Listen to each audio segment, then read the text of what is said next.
ಸಮಸ್ತ ಕನ್ನಡ ಬಾಂಧವರಲ್ಲಿ ನನ್ನ ಪ್ರಣಾಮಗಳು. ನಾನು ಅಮರಪ್ರಿಯ ಹಿರೇಮಠ್, ಸಾಹಿತಿ ಹಾಗೂ ಚಲನಚಿತ್ರ ಸಂಗೀತ ನಿರ್ದೇಶಕ.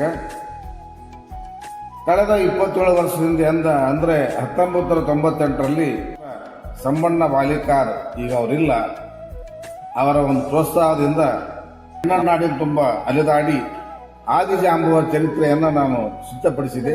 ಅದು ಎಲ್ಲರ ಮೆಚ್ಚುಗೆ ಗಳಿಸಿತು. ನಮ್ಮ ದಿವಂಗತ ಸನ್ಮಾನ್ಯ ಶ್ರೀ ಡಿ ಮಂಜುನಾಥ್ ಸಾಹೇಬರು ಅವರು ಬಹಳ ಅದನ್ನು ಪ್ರೋತ್ಸಾಹದಿಂದ ನನಗೆ ಬರೆಸಿದ್ರು. ಅವರು ಕೂಡ ಸಹಾಯ ಮಾಡಿದರು.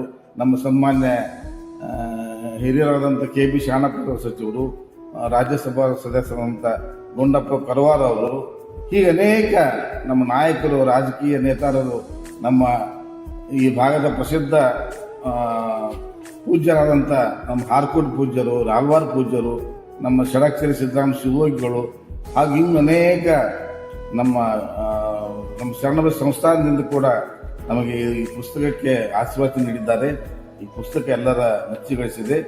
ಈಗ ಮತ್ತೊಮ್ಮೆ ಇದೊಂದು ಪ್ರತಿ ಸ್ವಲ್ಪ ಉಳಿದವೆ, ಒಂದು 2 ಉಳಿದ್ರೆ ನನಗೆ ಮತ್ತೆ ಇದಕ್ಕೆ ಇಚ್ಛೆ ಪಡುವವರು, ಸಮಾಜ ಬಾಂಧವರು ಆದಿಜಾಂಬವನ ಒಂದು ಚರಿತ್ರೆ ಮತ್ತೆ ಎಲ್ಲ ಈಗಿನ ಪೀಳಿಗೆ ಸಿಗಬೇಕಾದ್ರೆ ಇದೊಂದು ಮರುಮುದ್ರಣ ಆಗಬೇಕು. ಅದಕ್ಕೆ ತಮ್ಮೆಲ್ಲರ ಗಮನಕ್ಕೆ ತರ್ತೇನೆ.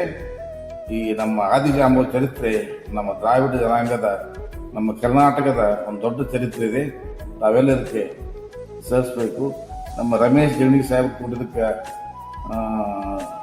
ಒಂದು ಆಶೀರ್ವಾದ ಬರೆದಿದ್ದಾರೆ. ಈ ಸಾಕಷ್ಟು ಪೂಜ್ಯರು, ಹಿರಿಯರು, ಈಶ್ವರಪ್ಪ ಪ್ರತಾಪ ಸಾಹೇಬರು, ಈ ರೀತಿ ಇದಕ್ಕೆ ಅನೇಕ ಪ್ರೋತ್ಸಾಹ ಸಿಕ್ಕಿದೆ. ಅದಕ್ಕೆ ಈ ತಾವೆಲ್ಲ ಬಾಂಧವರು ಇದನ್ನು ಮರುಮುದ್ರಣಗೊಳಿಸಲು ಸಹಕರಿಸಬೇಕಂತ ನಾನು ತಮ್ಮಲ್ಲಿ ಕೇಳುತ್ತೇನೆ. ಓಂ ಆದಿಜಾಂಬವ. ನಮಸ್ಕಾರ.